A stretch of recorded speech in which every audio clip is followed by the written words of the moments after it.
Speaking as a father, I've been living in Guam for 45 years, so I have Guam experience, and experience in other places also.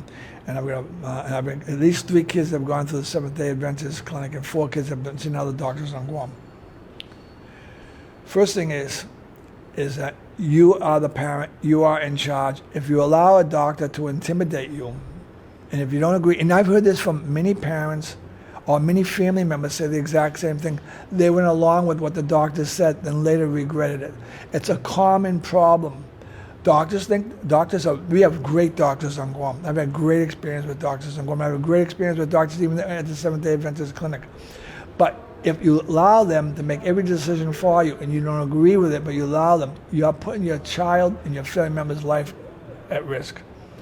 If you don't like something that they're doing, you need to speak up and raise your voice or whatever. I yelled at my doctor, but it wasn't enough. I didn't know my son was dying. I should have yelled at him more. I should have raised a bigger fuss, but I didn't know the seriousness of the situation. He didn't care. He gave my dying son 20 minutes to do an annual exam and didn't respond to any of the symptoms. I asked afterwards, does he even own a stethoscope? So as parents, the other thing is, as parents, you're the one in charge. If you don't like what the doctor said, ask to speak to somebody else. Don't be embarrassed or shy, because when you do that, you put your family member's life at risk. That's a fact. I've spoken to so many people since this has happened. Many parents of kids and family members, and they've all told me they've had similar experience at Guam Memorial Hospital and at clinics on Guam, including Seventh-day Adventist clinic.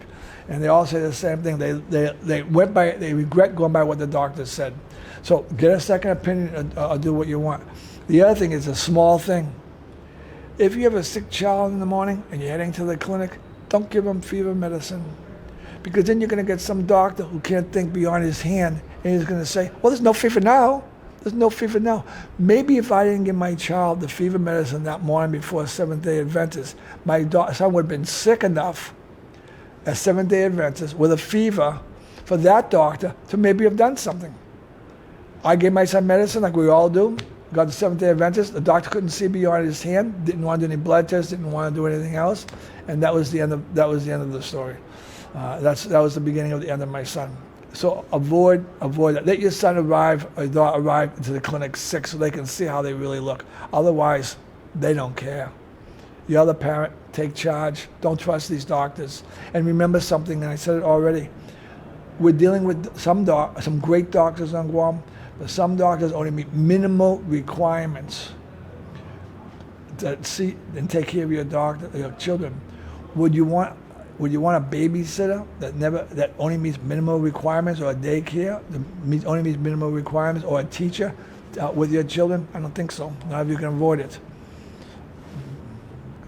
I wish you the best.